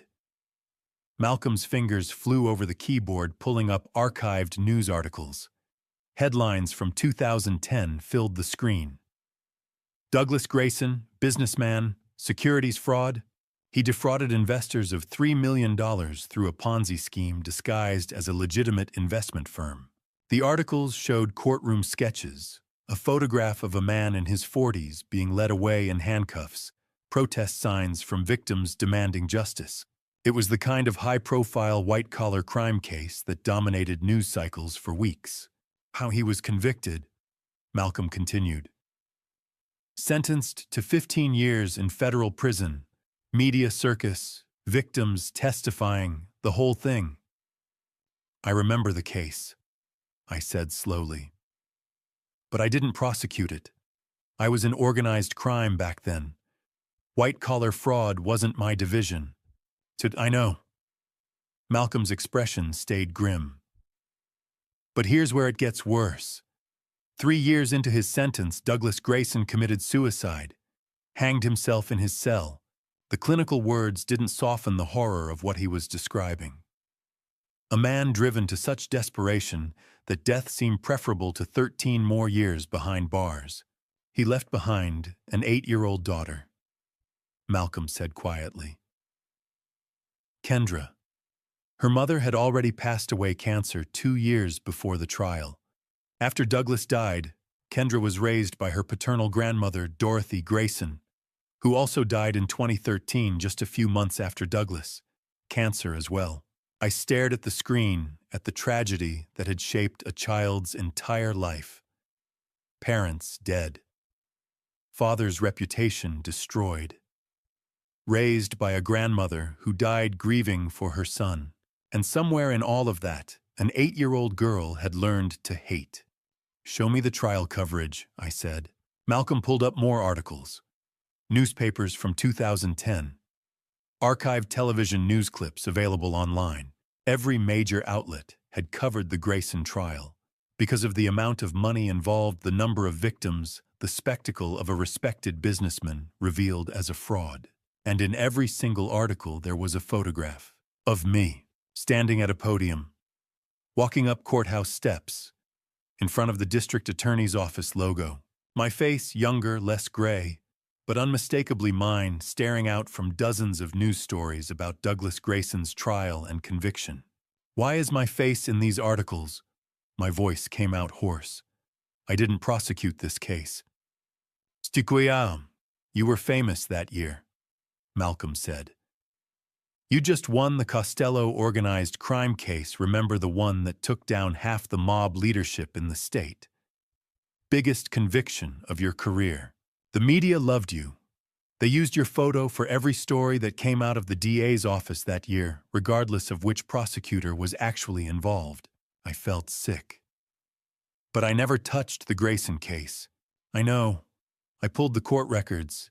The actual prosecutor was Bernard Lancaster, Economic Crimes Division. You two never even worked in the same building. Bernard Lancaster. I barely remembered him, a competent lawyer who'd retired years before. I did move to Florida, disappeared into the anonymous mass of retired prosecutors, whose names nobody remembers once the headlines fade. But Kendra doesn't know that, I said, understanding, crystallizing with horrible clarity. She was 8 years old, Malcolm said. Old enough to understand that her father was going to prison. Old enough to watch the news coverage, or see the newspapers, or hear adults talking about the trial. And your face was everywhere, in every article, every broadcast. The man who put criminals away, the prosecutor who never lost it. She thought I was the one who convicted her father. more than that. Malcolm pulled up another photo of me at a press conference announcing the Costello verdict. The date stamp showed it was from the same week Douglas Grayson had been sentenced. She thought you were the one who destroyed her family, who took her father away, who left her alone with a dying grandmother and no future except whatever she could build from the ashes. I stared at that photograph, a younger version of myself, confident and righteous, standing before cameras and proclaiming victory in the name of justice. I'd been proud that day. The Costello conviction had made my career, had established my reputation as a prosecutor who could take down anyone no matter how powerful. And 15 years later, that same reputation, that same face plastered across newspapers during someone else's trial, had become the foundation of a revenge plot so elaborate it had taken 7 years to execute. She married Owen to get to me. The words tasted like ash in my mouth. Malcolm nodded, his expression grave. She would have been 27 when she met him. Old enough to have spent years planning, creating a new identity, researching your family, finding the perfect way in. 7 years of marriage, living with him, sleeping beside him, pretending to love him. All to destroy me by destroying him first. Revenge doesn't always come quick, Malcolm said quietly. Sometimes it's patient. Sometimes it waits for exactly the right moment. I thought about Owen in that jail cell, confused and broken, his memory full of gaps from whatever Valerie Kendra had been feeding him. I thought about the forged signatures, the elaborate financial scheme, the documents left so conveniently for me to find. The dinner invitation, after 6 months of silence, timed perfectly to ensure I'd discover the evidence and do exactly what I did, call the police on my own son. She wanted me to arrest him, I said. That was the goal. Not to steal money, not to frame Owen and get away with it. She wanted me to be the one who destroyed my own child, the way she thinks I destroyed her father. Eye for an eye, Malcolm said. You take her family, she takes yours. I looked at the photo of Kendra as an 8-year-old found in one of the archived articles, a small, serious face at her father's sentencing hearing, sitting beside her grandmother in the courtroom gallery. Even then, her eyes held something cold and determined. 15 years of grief. 15 years of rage. 15 years of planning revenge against a man who'd never even known she existed. What's her endgame? I asked. She's accomplished the first part, got me to arrest Owen, destroyed our relationship, wrecked his reputation. But that attack in the parking garage wasn't random. She knows I'm investigating, so what's the final move? Malcolm closed the laptop. That's what we need to find out. Before she makes it. I barely slept Thursday night. Kendra's story haunted me, the 8-year-old girl who lost her father, raised by a grandmother who planted hatred instead of healing. By Friday morning, discharged with bandaged ribs and a bottle of pain medication, I had only one thought: I had to warn Owen. I signed myself out against medical advice at 8 a.m. My ribs screamed with every breath, but the pain was nothing compared to the urgency. Valerie Kendra knew I was investigating her. She'd already sent men to attack me. Whatever her endgame was, it was coming soon. And Owen was still sitting in a jail cell, confused and vulnerable, with no idea his wife was the architect of his destruction. The drive to the county jail took 40 minutes that felt like hours. By 10 o'clock, I was back in that visiting room with its institutional green walls, glass partitions, and phones that smelled like disinfectant and desperation. The same room where 2 weeks ago I'd watched my son's world collapse. The same room where I'd promised to fix this. They let Owen in, and I had to force myself not to react to how much worse he looked. 2 weeks. Just 2 weeks in custody, and he'd lost weight. I didn't think he had to lose. Dark circles shadowed his eyes so deeply they looked like bruises. His hands shook as he reached for the phone, and when he sat down, his movements were slow, uncertain, like someone much older than 37. Dad. He picked up the phone and his voice carried something I hadn't heard in years. Relief. Malcolm told me about the signatures. You believe me. It wasn't a question. It was a statement, desperate, grateful, the words of someone who'd been drowning and finally felt solid ground beneath his feet. I should have believed you from the start. I said and meant it with every fiber of my being. Owen, there's more. Things you need to know about Valerie. His expression shifted, wariness creeping in where relief had been. What about her? Your wife isn't who she says she is. I kept my voice steady, clinical, the way I used to deliver devastating news to witnesses who didn't want to hear it. Her real name is Kendra Grayson. Her father was Douglas Grayson. Owen's face went blank with confusion. I don't understand. Who's Douglas Grayson? So I told him. The 2010 trial. The securities fraud. The suicide 3 years into a federal sentence. The 8-year-old girl who blamed me for destroying her family, even though I'd never touched her father's case. The 15 years of planning. The false identity. The marriage designed as revenge. With every word, I watched my son's face cycle through emotions. Confusion, disbelief, anger. You're making this up. Owen's voice rose defensive in the way it used to get when he was cornered as a teenager. You can't accept that I'm happy, that I chose someone you didn't approve of, so you're creating these conspiracy theories. Owen, listen to me. She framed you. She's been planning this for years. The signatures were forged. The shell companies were hers. She set you up to take the fall for a crime she committed, knowing I'd find the evidence, knowing That's insane. Owen slammed his free hand against the glass partition, and a guard took a step forward before backing off. Valerie loves me. She visits me every day. She's the only one who... He stopped. His hand went to his temple and he winced like something sharp had just pierced his skull.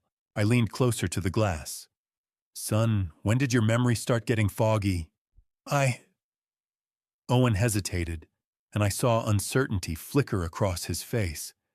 The anger was still there, but something else was creeping in. Fear.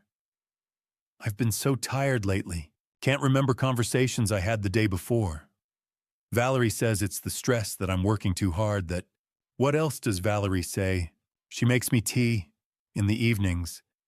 Says it helps me relax, helps me sleep. Owen's voice had gone quieter, less certain. I've been drinking it for, I don't know, months, maybe longer. My chest tightened. What kind of tea? I don't remember. The confusion on his face deepened into something like panic. Why can't I remember Dad? Why can't I remember basic things like what kind of tea I drink every night? I gentled my voice the way I used to when he was small and frightened by nightmares. Because she's been drugging you, Owen. Keeping you compliant, confused. So you wouldn't question the documents. So you wouldn't notice when things didn't add up. So your memory would be too foggy to defend yourself. No. But the denial was weak now, crumbling. She wouldn't. She married you to get to me. You're not the target. I am. You're just the weapon she chose to destroy me with. Owen sat very still. The phone pressed to his ear, his eyes unfocused, like he was trying to see through a fog that had been thick for too long. I could see him struggling, wanting to defend the woman he'd loved for 7 years, but also feeling the pieces click into place, with horrible, undeniable logic. "Leave 5 minutes," the guard called. "If what you're saying is true..." Owen's voice cracked. "Why, what did I do to her?" "Oh, nothing. You did nothing. This was never about you." Through the narrow window in the door behind me, I caught a glimpse of the waiting area. Valerie stood there watching us through the glass. She couldn't hear our conversation. The visiting rooms were soundproofed, but her expression was clear even from this distance. Cold, calculating. The mask she'd worn for 7 years, completely gone now that she thought no one important was watching. Her hand reached into her purse. Something small white. A pharmacy bag. "Time's up," the guard said more firmly. Owen stood slowly, still stunned, still processing. "Dad, I don't know what to believe anymore. Believe that I'm trying to save you." I pressed my hand against the glass. "And Owen, don't eat or drink anything Valerie brings you. Nothing. Do you understand?" He nodded numbly, and they led him away. I hung up the phone and turned toward the waiting area, my ribs protesting the movement. Valerie was gone. But on the chair where she'd been sitting, I saw something that made my blood run cold. A small pharmacy bag, white with the local drugstore's logo. The receipt was still attached, but I was too far away to read what she'd purchased. I moved toward it every step, sending pain shooting through my side. But before I reached the chair, a cleaning worker swept through and grabbed it, probably thinking someone had left trash behind. "Wait," I started to say, but she'd already dropped it in her rolling trash bin and moved on to the next area. I stood there in the empty waiting area, my prosecutor's instinct screaming warnings I couldn't yet articulate. Whatever Valerie had just purchased from that pharmacy, it wasn't for healing. It wasn't for comfort. It was for something else entirely. And I had a terrible feeling I was running out of time to figure out what. Saturday evening, 2 days after I left the hospital, my phone rang. I almost didn't answer, still nursing broken ribs, exhausted from a week of revelations that had torn my world apart. But when I saw the name on the screen, curiosity won out. "Simon," Valerie's voice was honey-sweet. "I think we need to talk." Every instinct I'd honed over 30 years screamed danger. I said yes anyway. To clear the air, she continued, her tone perfectly calibrated to sound concerned, reasonable, like a daughter-in-law who genuinely cared.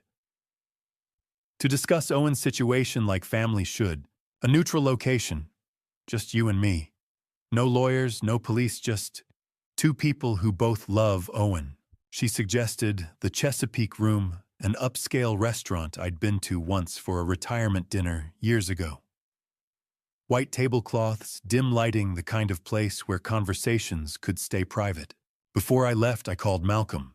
"You're insane," he said flatly. "She just tried to frame your son and probably tried to have you beaten to death in a parking garage, and you're going to have dinner with her." I need to hear what she says, need to understand her endgame. "Then I'm tracking your phone. And Simon, if anything feels wrong, you leave. Immediately. You understand?" I understand. By 7 o'clock, I was walking into the Chesapeake Room, my ribs protesting every step, despite the bandages wrapped tight under my shirt. Classical music played softly over hidden speakers.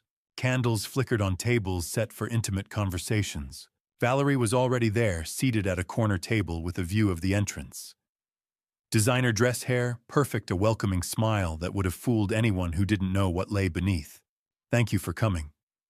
She gestured to the seat across from her. "I know this has been difficult for everyone." I sat carefully, watching her face the way I used to watch suspects in interrogation rooms. "I think there's been a terrible misunderstanding between us." She began, her voice carrying just the right mix of sincerity and sadness. "I know you think I'm driving a wedge between you and Owen, but I promise, Simon, I only want what's best for him. He needs his father. Especially now." She signaled the waiter. "The chef's special for both of us, please, and wine the reserve selection." The waiter poured. I didn't touch mine. Appetizers arrived, something delicate with microgreens and truffle oil. Valerie ate hers slowly, watching me over the rim of her wine glass. "How are your ribs healing?" she asked, concern perfectly layered into her voice. "They're fine." I kept my tone neutral. "Random mugging, wrong place, wrong time." "Terrible," she murmured. But her eyes held something else. Something cold. The main course came next. Pan-seared salmon with an elaborate sauce that looked like artwork on the plate. The waiter set it down with the reverence reserved for expensive cuisine. "Just try it," Valerie urged, her smile brightening. I specifically requested the chef prepare this for you. I picked up my fork, cut a piece of the salmon, brought it toward my mouth, and paused. The smell hit me first, something underneath the butter and herbs. Chemical. Faint enough that most people would miss it, but I'd spent years as a prosecutor learning to notice details others overlooked. And the wine, its color, was slightly wrong. Darker than it should be. I put the fork in my mouth, chewed slowly. The taste confirmed what the smell had suggested, bitter underneath the sauce, wrong in a way that had nothing to do with seasoning. "How is it?" Valerie asked, watching me intently. "Excellent." I brought my napkin to my lips, discreetly spitting the food into the fabric while pretending to wipe my mouth. I pushed the plate away. "Actually, I'm not very hungry. Hospital food killed my appetite. You understand?" Something flickered in Valerie's eyes. Disappointment, calculation. Whatever it was disappeared quickly behind her practiced smile. "That's unfortunate. The chef took special care with yours." She emphasized the word yours just slightly. Just enough for me to hear the intent behind it. I stood up slowly, my ribs screaming protest. "I should go. Thank you for dinner, Valerie." I paused at the edge of the table. "Or should I call you Kendra?" The mask shattered. For one brief, horrible moment, I saw everything she'd been hiding for 7 years. Pure hatred. Cold, calculated rage. The face of someone who'd spent 15 years nursing a wound that had festered into something poisonous. Then she settled back in her chair. And when she spoke, her voice had lost all pretense of warmth. "So you know.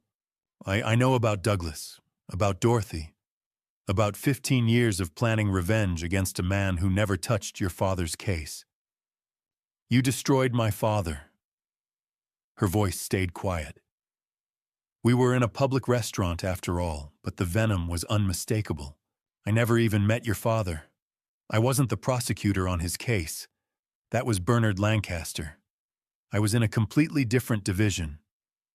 Confusion flickered across her face, so brief I almost missed it. Then her expression hardened again. "Liar. Your face was everywhere.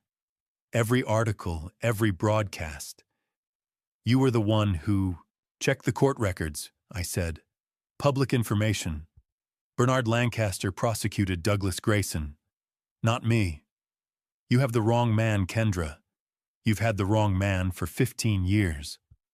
I started backing toward the exit, keeping my eyes on her. "We'll talk about this. With lawyers. With the court. But I'm done with your games." I turned and walked out, every nerve screaming at me to move faster, but my ribs wouldn't allow it. I made it to my car, hands shaking as I fumbled with the locks. The moment the doors closed, I called Malcolm. "Get police to that restaurant. Tell them to secure the food on table 7 and the wine. Don't let them clear anything." So what happened? "She tried to poison me." Malcolm arrived 20 minutes later with a contact from the police forensics lab. But Valerie was already gone. The restaurant manager said she'd paid in cash and left right after I did. The food also gone. The busboy had cleared the table with unusual speed, said a woman matching Valerie's description had given him $50 to do it quickly. Evidence vanished. Again. I was about to drive home when I saw it, a small piece of paper tucked under my windshield wiper. Folded once neat handwriting visible even in the parking lot lights. 5 words: "You should have stayed blind." The courtroom was packed on Tuesday morning, December 17th. I sat in the back row, deliberately out of sight, watching a judge decide my son's fate. Malcolm had warned me not to let Owen see me. "You're a trigger for him right now," he'd said. "Let the system work." So I stayed hidden while the system worked exactly as Valerie intended. Judge Stephen Caldwell presided over the hearing. I had stood before him dozens of times during my career. He was thorough, measured, and known for reading every brief. Today, he was the same man I remembered, calm, methodical, unhurried.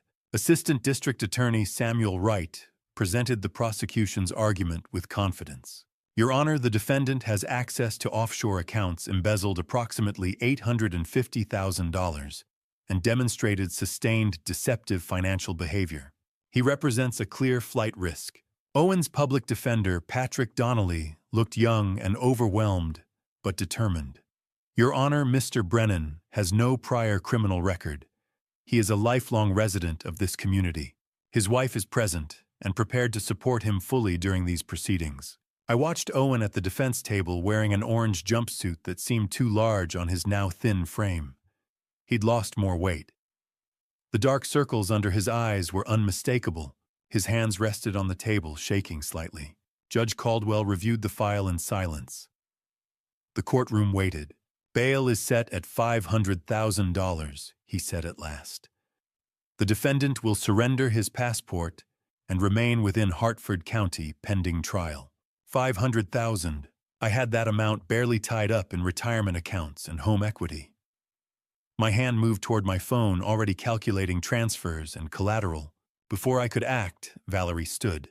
Your Honor, she said, her voice perfectly composed. I can arrange immediate payment. She produced a checkbook. I recognized the bank instantly, a joint account. Money she had stolen now being used to free the man she framed. Judge Caldwell nodded. The clerk will assist, just like that bail was posted. Owen was released into Valerie's custody. I was sidelined before I could intervene. Outside, the courthouse steps exploded into chaos. Cameras, microphones, shouting reporters. Valerie took control, immediately positioning herself slightly ahead of Owen. My husband is innocent, she said, voice steady but emotional. We trust the justice system and ask for privacy during this difficult time. Owen stood beside her, dazed, gripping her hand, as if it were the only solid thing left. She guided him through the crowd with ease. I caught up to them in the parking lot. Owen, wait. He turned, and the look on his face stopped me. Not confusion. Anger. What do you want, Dad? Please, I said quietly. Don't go home with her. You're not safe. You've done enough, he said, voice trembling with fury. You put me in jail. You called the police on your own son, and she's the one getting me out. That tells me who actually cares.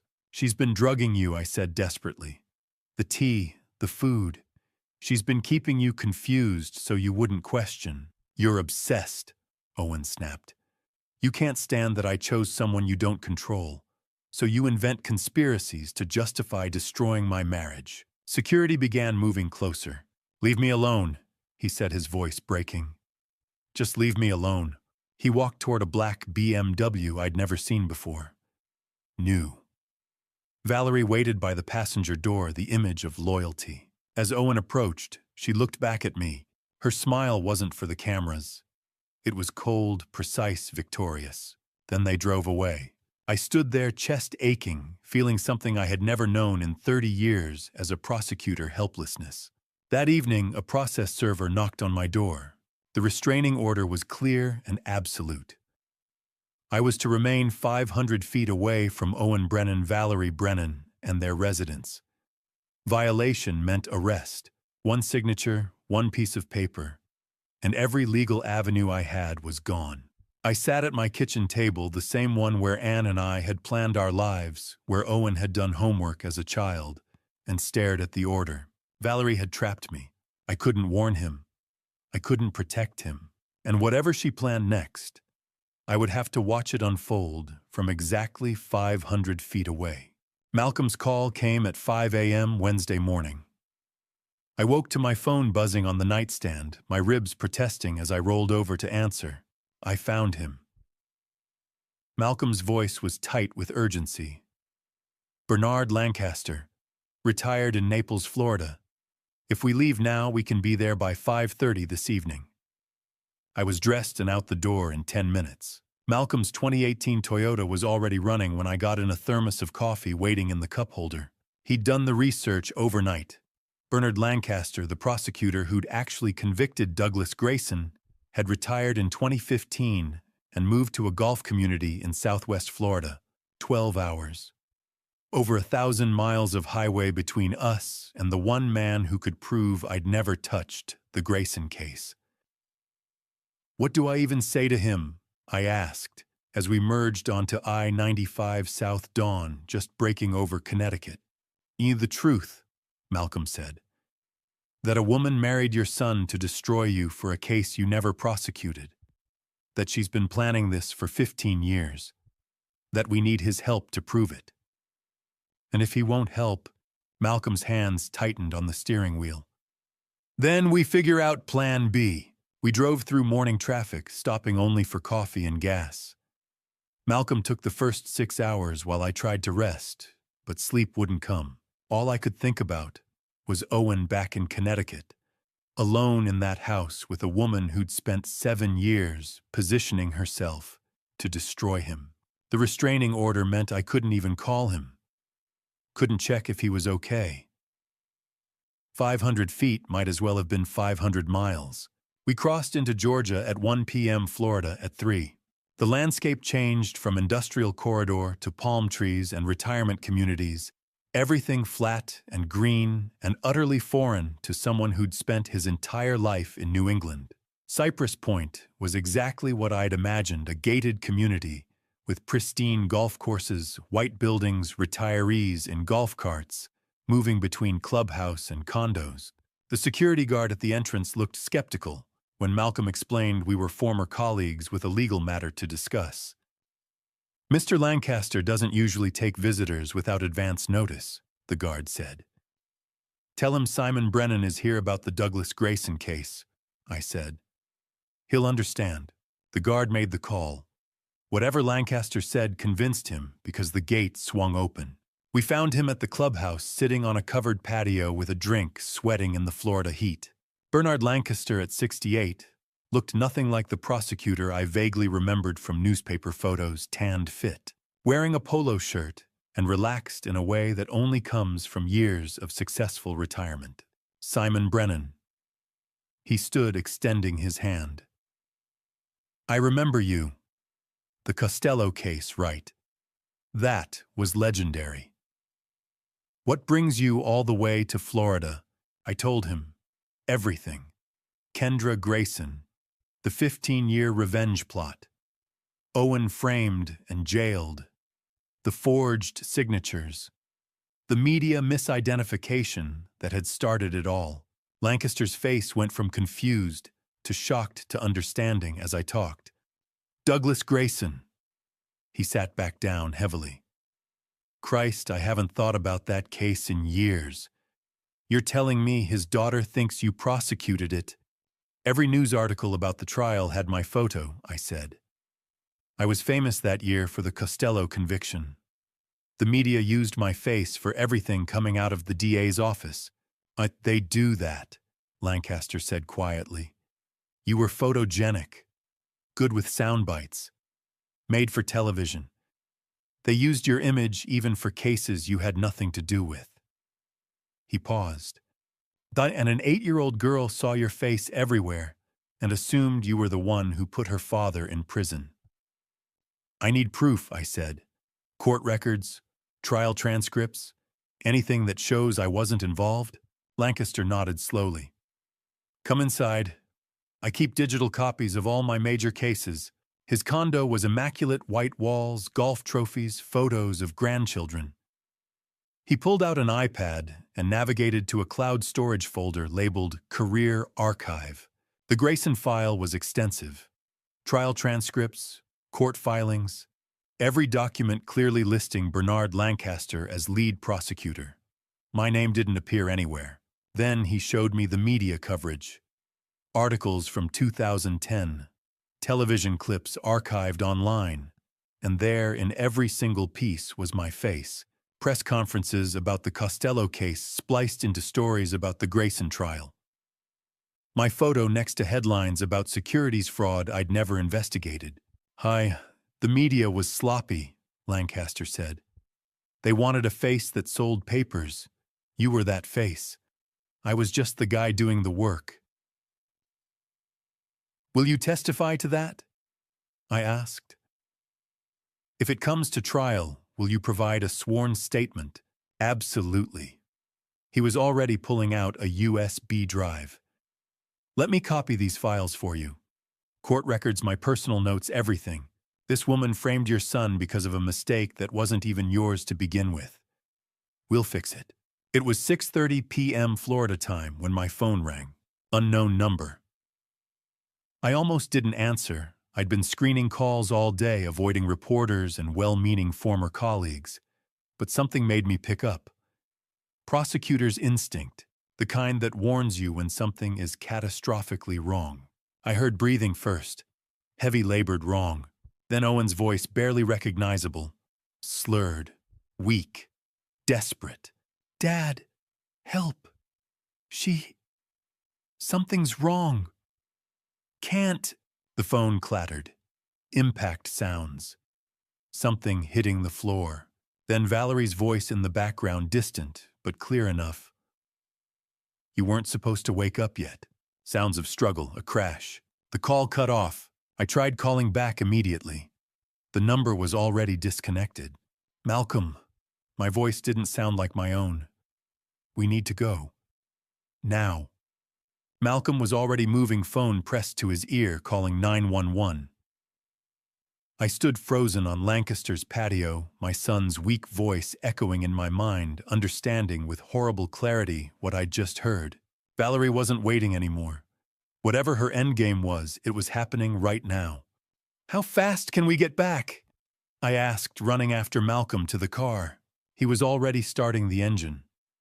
12 hours if we drive straight through and break every speed limit. I looked at my watch.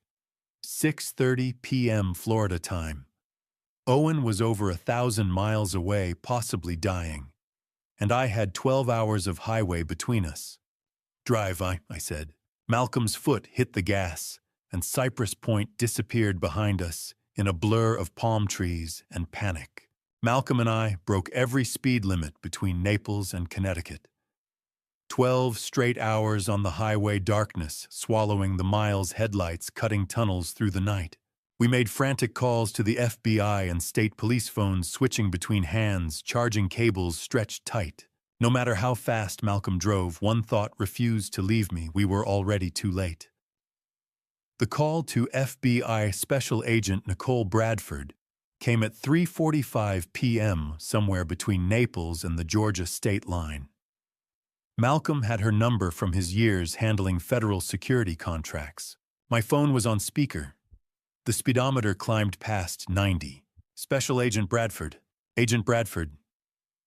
My name is Simon Brennan. I'm a retired Connecticut prosecutor. I need to report a federal case involving wire fraud and attempted murder. There was a pause. Mr. Brennan, slow down and give me specifics. I couldn't slow down. My son Owen Brennan was framed for embezzling $850,000. The real perpetrator is his wife Valerie Brennan, real name Kendra Grayson.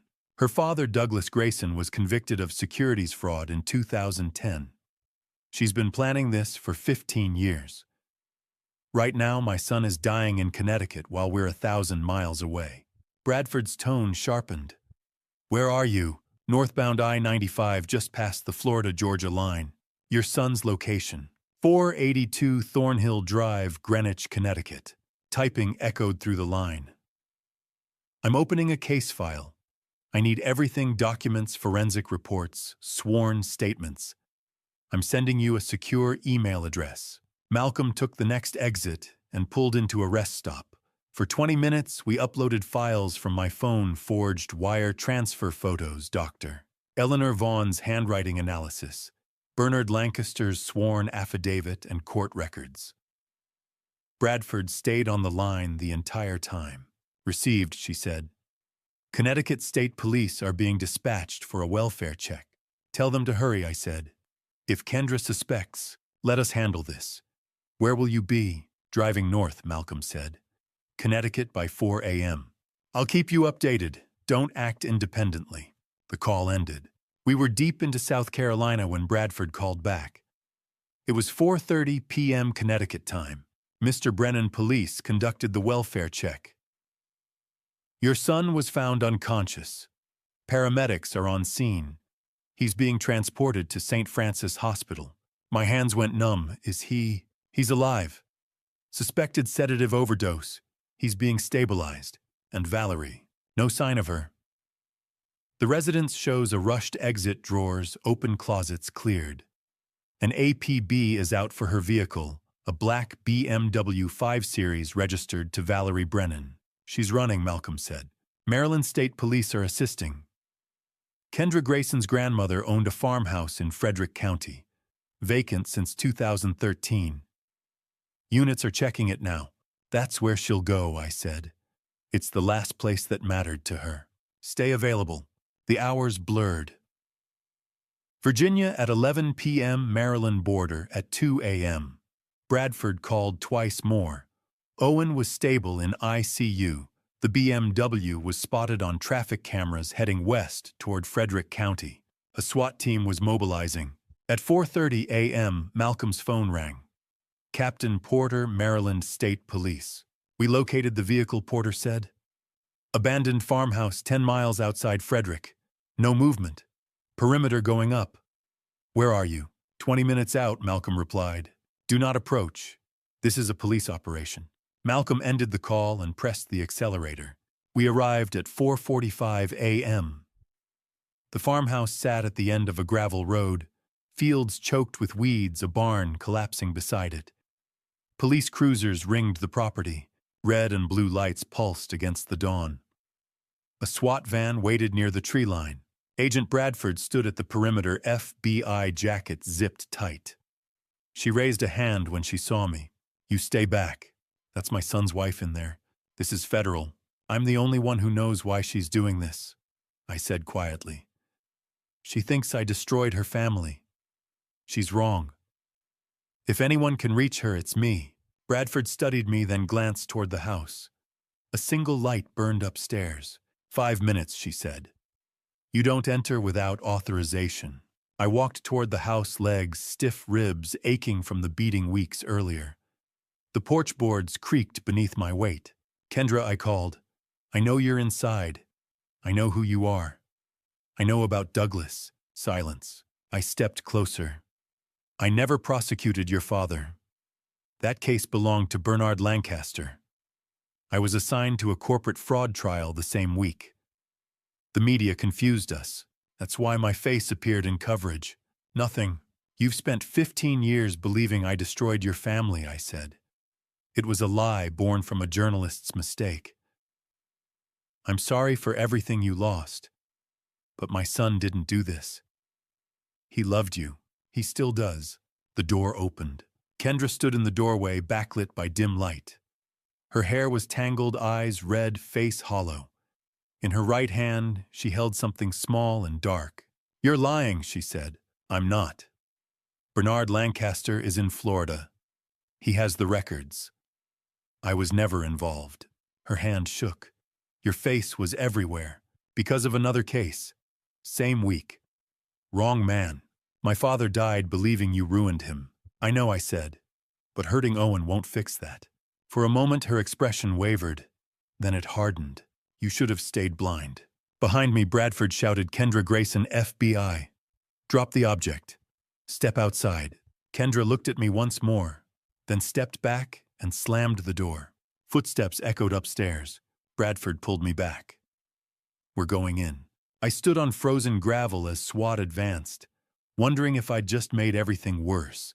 I climbed those stairs slowly, both hands raised, so she could see them, every creak of old wood echoing through the silent house. At the top, backlit by a single lamp from the room behind her, Kendra stood waiting.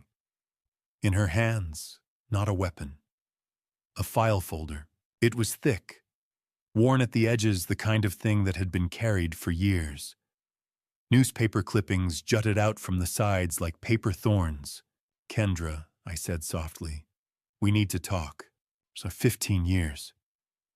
Her voice was tired, hollow, not triumphant, just empty. I've been waiting for this moment for 15 years. I took another step up. The wood groaned under my weight. Do you know what it's like? She continued. To be 8 years old and watch your father's life destroyed on television.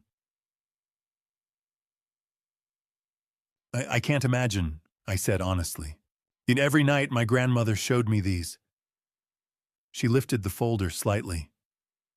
Every single night. She'd sit with me at the kitchen table downstairs and we'd go through them together. She wanted me to remember, to never forget what was done to us. She opened the folder. Newspaper clippings, dozens of them, spilled out, slightly held together by aging rubber bands and paper clips. Look, she said, turning the folder toward me. Every clipping had my face on it. Prosecutor's office secures conviction in major fraud case. Simon Brennan's winning streak continues. DA's office celebrates another victory. Photos of me at podiums on courthouse steps at press conferences. Younger, confident, completely unaware. Your face, Kendra said. Everywhere. In every article about my father. Every news report. Every story about his trial and his conviction and his death. It was always you. I reached slowly into my coat pocket. Kendra tensed. I need to show you something, I said. Please. I pulled out the USB drive Bernard Lancaster had given me in Florida. May I? I gestured toward a laptop sitting open on a dusty desk near the window Kendra's still powered on. She hesitated, then nodded. I moved carefully, inserted the drive, and opened the files.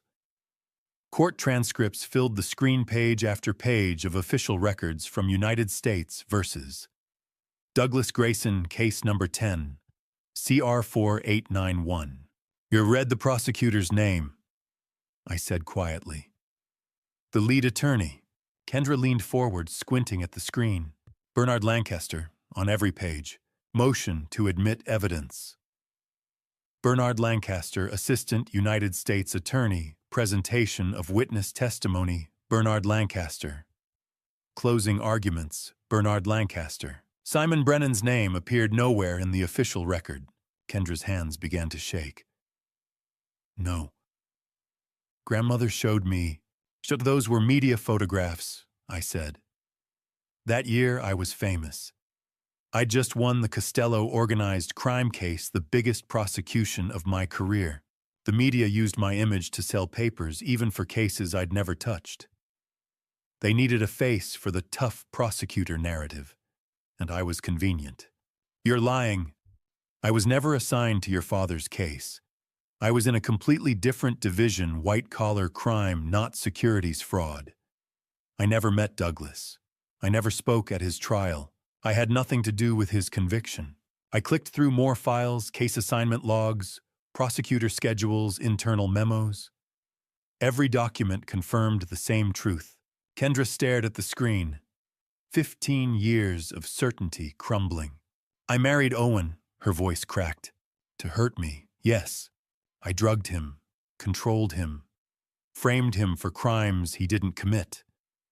Yes, I destroyed an innocent man. Tears began streaming down her face. I destroyed my own husband, a man who loved me, who trusted me, who thought we were building a life together. Yes, I said again, more gently this time. Kendra slumped against the wall. For nothing. All of it. For nothing.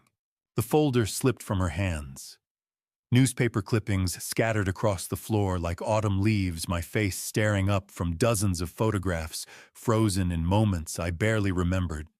Your grandmother, I said carefully, was grieving. She lost her son. She needed someone to blame, and the media gave her a face. My face. But Kendra, what she gave you wasn't truth.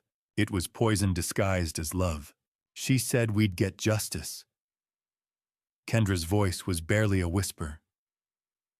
She said if I was patient, if I was smart, if I planned carefully enough, we'd make you feel what we felt.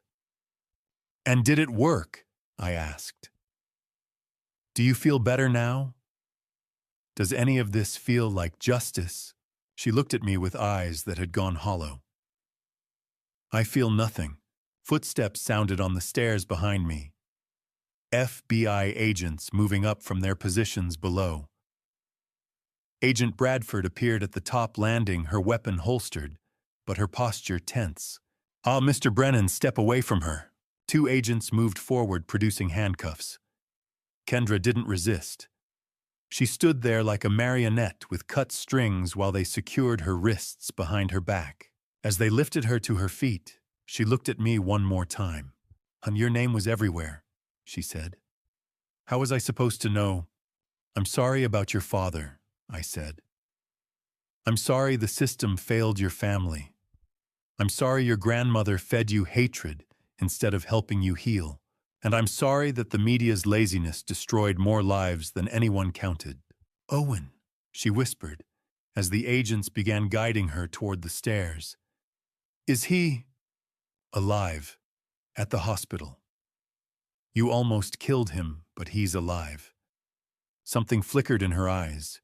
Relief, regret, or maybe love, that had once been real beneath all the layers of revenge. "Will you tell him?" She stopped, shook her head.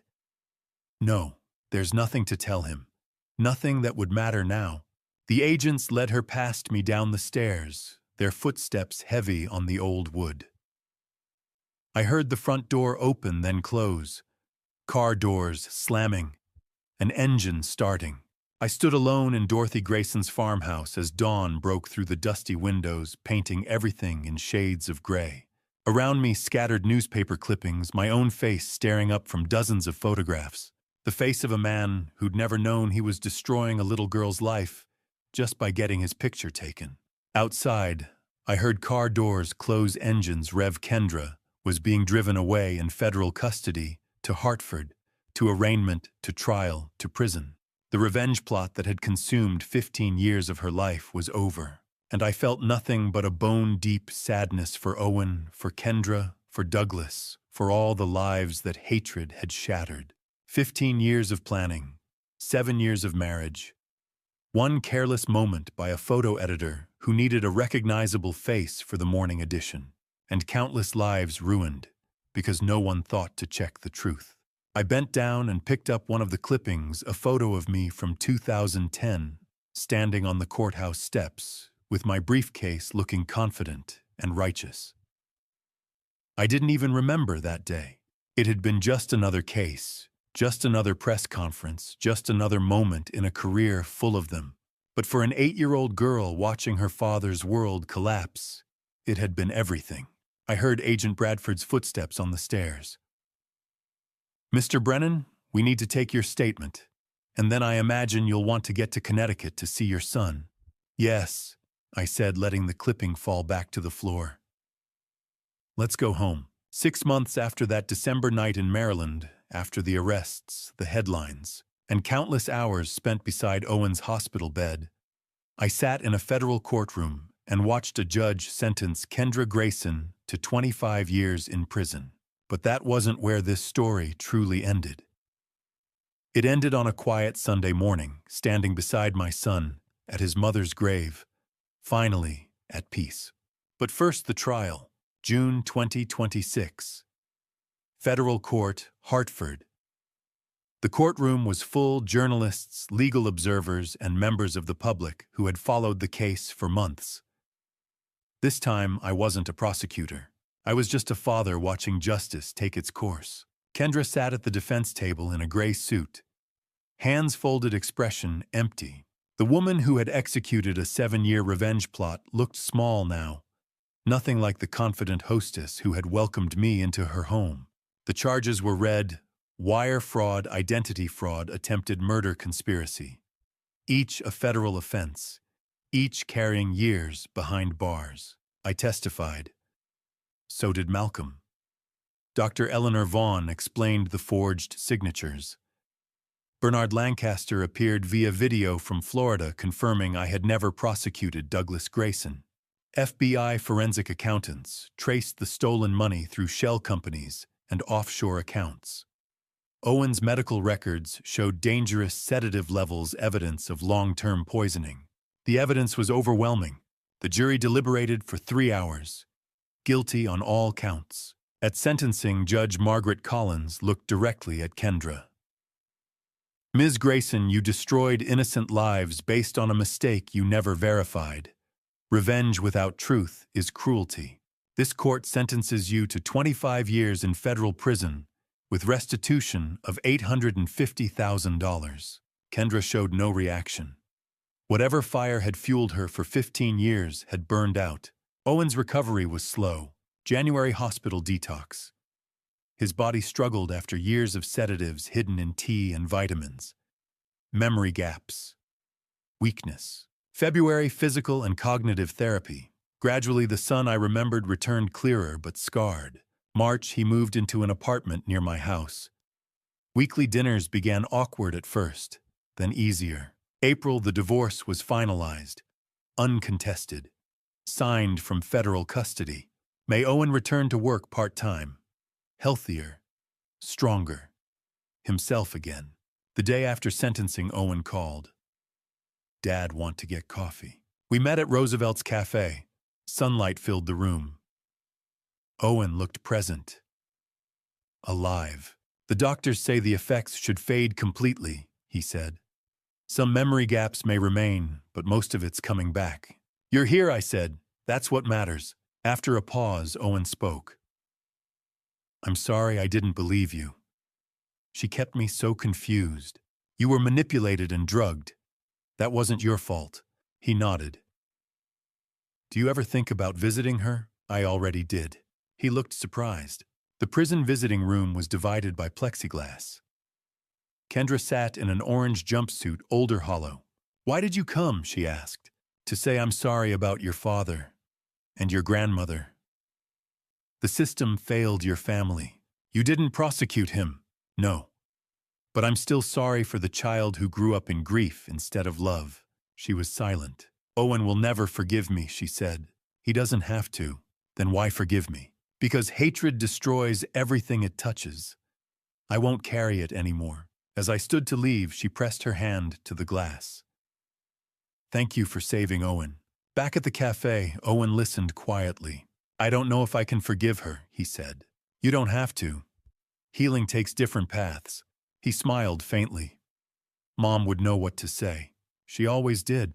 Final scene, Sunday morning, September 2026. Owen and I drove to Riverside Cemetery together for the first time since Anne's funeral. We stood before her headstone. Anne Marie Brennan, 1960 to 2019.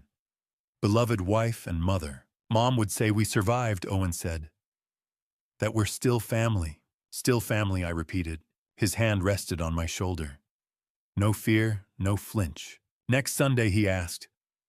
Coffee? I'd like that. Driving home in warm sunlight. I reflected on everything I'd learned about truth, about hatred, passed down, about forgiveness, earned slowly, about how love, imperfect but real, is stronger than revenge. Some things just take time, and some things are worth waiting for. And to you listening to this story, remember this. I spent 30 years as a prosecutor, believing that truth and justice were always clear-cut. But this family story taught me that sometimes the most dangerous lies are the ones we never think to question. God has a way of revealing truth in the darkest moments, even when we've lost all hope. Standing in that Maryland farmhouse at dawn, watching 15 years of hatred crumble under the weight of documented evidence, I understood that divine timing isn't always comfortable, but it's always purposeful. Prayer kept me grounded when my son's life hung in the balance, and faith gave me the strength to forgive the unforgivable. If I could go back, here's what I'd tell my younger self. Don't let pride keep you from asking hard questions. Don't assume that, because someone loves you, they can't deceive you. And never ever let 6 months of silence with your child go unexamined. That dad revenge story Kendra orchestrated against me, it only worked because I wasn't paying attention. Because I thought being right mattered more than being present. This family story isn't just mine, it's a warning. To parents, stay connected to your children even when it's uncomfortable. To sons and daughters, communicate before resentment builds walls. To anyone seeking dad revenge or any revenge at all, remember that Kendra spent 15 years destroying innocent lives, and it brought her nothing but a prison cell and a lifetime of regret.